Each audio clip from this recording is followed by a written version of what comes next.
La reforma en materia de telecomunicaciones, que ha empezado con la iniciativa que presentó el presidente Enrique Peña Nieto y los coordinadores de las fracciones parlamentarias, incluyendo la del PRI, la de oposición, significa un gran cambio en este país si se aprueba en sus términos y si se analiza de manera acuciosa. Hoy quisiera yo referirme a la parte de radiodifusión y a la parte de los derechos conexos que esto implica. En este sentido, por ejemplo, el primer punto es el relativo a la parte del apartado B del artículo 6º constitucional. Habría que recordar que en el artículo 6º constitucional, con la reforma del 2007, se creó un segundo párrafo muy amplio en donde se detallan los términos de la reforma en materia de transparencia.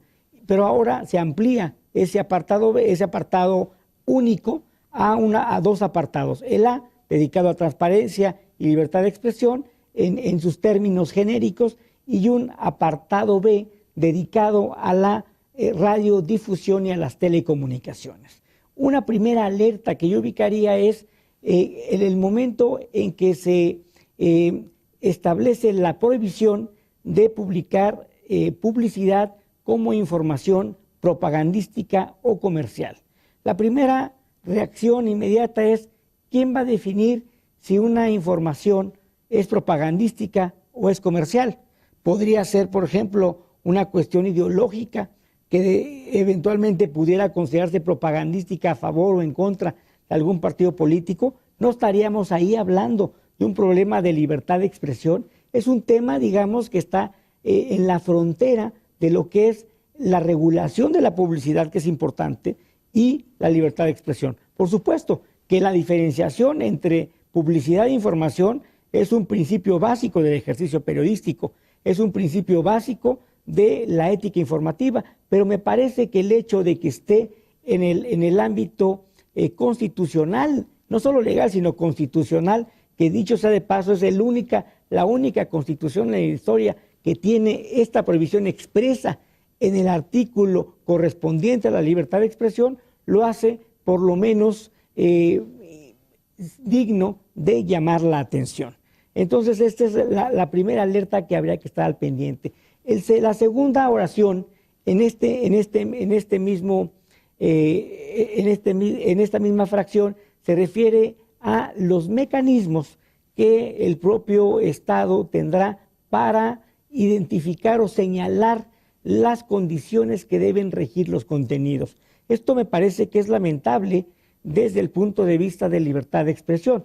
En todo caso, hay salidas en el derecho comparado, no solo la autorregulación clásica de que cada medio se dé su propio código de ética y su propio ombudsman, que muchos habrán de pensar que esto y una llamada a misa es lo mismo, pero existe también lo que se denomina la autorregulación regulada, es decir, donde la ley interviene en parte para obligar a los medios de comunicación a que adopten un código de ética, el que deseen, pero que lo adopten junto con un defensor de las audiencias para que sancione eventualmente el abuso o la violación de estos parámetros éticos. Y esto finalmente queda ahí como un justo medio entre libertad de expresión y responsabilidad social. Este es un segundo tema que me parece digno de ser señalado como una alerta. Una tercera alerta es lo que se refiere a la creación de lo que se denomina, no lo señala expresamente cómo se llamaría, un organismo público con autonomía técnica, operativa y de gestión, que tendría la función de poder difundir información con contenidos de calidad, ya sea de manera indirecta como generador de contenidos o bien de manera directa teniendo también la posibilidad de contar con concesiones hoy identificadas como de carácter público. Entonces, ¿quiénes integran ese organismo? Se habla de 9 consejeros. Esos consejeros, a diferencia de los consejeros del IFETEL o del Instituto Federal de Telecomunicaciones, que tienen un ingreso o tendrían un ingreso de equivalente a un ministro de la Corte, algo así como 300,000 pesos aproximadamente, los consejeros de este organismo público de, digamos, sin fines de lucro, tendrían un honorario cero, es decir, serían honoríficos.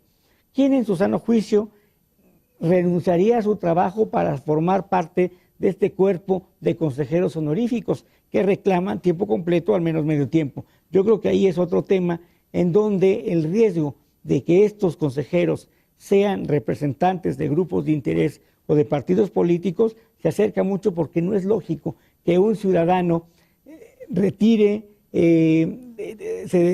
retire de sus actividades profesionales para buscar la democracia en los medios de comunicación sin ningún reparo en sus requerimientos económicos para él y su familia. Esto, de entrada, pues es algo que llama la atención y que debe ser revisado. Tercer punto es lo relativo a los medios públicos de comunicación. Los medios públicos de comunicación sin duda son importantísimos. Sin embargo, hoy en día no tenemos medios públicos de comunicación, tenemos medios gubernamentales de comunicación y así están expresados. Valga la pena expresar que el Canal 11, el Canal 22, el Instituto Mexicano de la Radio, Radio Educación, el canal de televisión del Canal del Congreso de la Unión, el canal del Poder Judicial, no dicen expresamente con nombre y apellido me llamo medio público. Dicen precisamente que son medios de difusión, que son medios finalmente que realizan una función pública, pero no están llamados expresamente medios públicos. De tal suerte que al no estar tocados en la iniciativa de reforma, se supone que tendríamos un Estado dual. Por un lado, los medios que ya existen, tanto a nivel de las entidades federativas como a nivel federal, así como los nuevos medios que aceptarían sujetarse o que deberían sujetarse a lo previsto en el artículo 10º transitorio de la iniciativa, con mucho rigor, con muchas estructuras de verdad ideales, correctas, pero que difícilmente el poder o los poderes públicos buscarían tener una concesión de esta naturaleza, porque pues representan precisamente una limitación de carácter significativa. En este sentido, también se ha señalado, por ejemplo, el caso de las radios comunitarias o de los medios comunitarios. Los medios comunitarios, como todos lo sabemos, son medios sociales, medios que sirven precisamente para que en aquellos lugares donde no hay una competencia con los medios comerciales puedan poder distribuir, ser factores o intermediarios de comunicación y cumplen una función social muy importante. Hoy, por primera vez, se reconocen.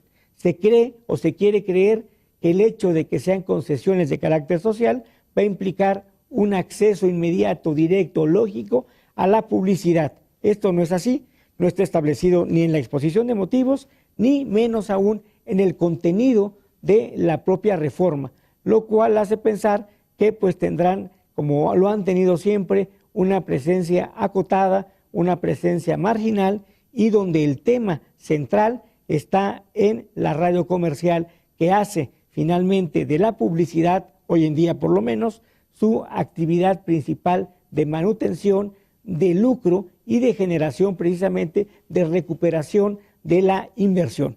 Entonces, en este sentido tenemos por supuesto dudas, tenemos por supuesto alertas que habría que tener y no aceptar de una forma maniquea o todos estamos a favor de la reforma en sus términos o somos enemigos de México o enemigos o apoyadores, de los poderes fácticos. Hay que ser críticos y la crítica por supuesto reconoce lo correcto, pero también identifica aquellos errores, y en este sentido la labor académica es tener una crítica acuciosa, responsable, pero que no deje de lado aquellos aspectos que deben ser analizados, estudiados en beneficio del interés público, porque hoy en día por vez primera está en juego y las posibilidades de aprobar una reforma en sus términos está gravitando en nuestro ambiente político. Muchas gracias.